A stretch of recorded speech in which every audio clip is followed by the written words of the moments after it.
గంజాయి తరలిస్తున్న వ్యక్తిని గురువారం సాయంత్రం పోలీసులు అరెస్ట్ చేశారు. నిందితుడి నుండి 97.87 గ్రాముల ఎండు గంజాయి పల్సర్ బైక్ ను స్వాధీనం చేసుకున్నారు. నిందితుడు షేక్ కలీం ట్రాక్టర్ డ్రైవర్గా పనిచేస్తూ జీవిస్తున్నాడు. గత 2 సంవత్సరాల నుండి గంజాయికి బానిస అయ్యాడు. తాను పనిచేయగా వచ్చే డబ్బులు తన జల్సాలకు సరిపోవడం లేదని, ఈ క్రమంలో నిందితుడు సులభంగా డబ్బులు సంపాదించాలనే ఉద్దేశంతో గత 6 నెలల నుండి పెద్దపల్లి పట్టణం చందపల్లిలో గల డబుల్ బెడ్రూమ్ ఇళ్లలో ఉంటున్న షేక్ ఇమ్రాన్ నుండి గంజాయిని తక్కువ ధరకు కొని రామగిరి పరిసర ప్రాంతాల్లో ఎక్కువ ధరకు అమ్ముతున్నాడు. ఈ క్రమంలో 25న షేక్ ఇమ్రాన్ వద్ద గంజాయి కొనుక్కొని తన పల్సర్ బైక్పై రామగిరి వైపు వెళ్తుండగా బండారికుంట శివర్లో ధర్మవరం బైపాస్ రోడ్లో సాయంత్రం 4 గంటలకు పెట్రోలింగ్ చేస్తున్న పోలీసు వారిని చూసి పారిపోతూ ఉండగా అతన్ని పట్టుకున్నారు. కాగా నిందితుడు చాకచక్యంగా పట్టుకున్న SI K Naresh, PC Prabhakar, Anil Kumar, రియాజుద్దీన్లను ఉన్నతాధికారులు అభినందించారు.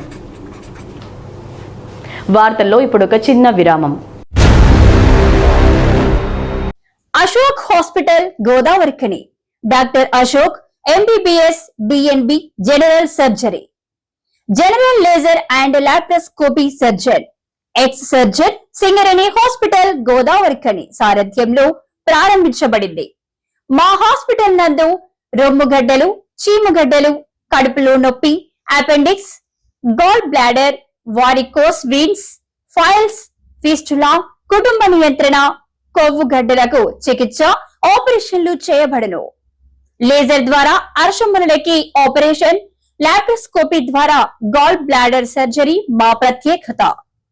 అశోక్ హాస్పిటల్, పాత సాయి శ్రీనివాస హాస్పిటల్ బిల్డింగ్, పాత పోస్ట్ ఆఫీస్ ఎదురుగా, స్వతంత్ర చౌక్, గోదావరిఖని. Cell number 7680917248.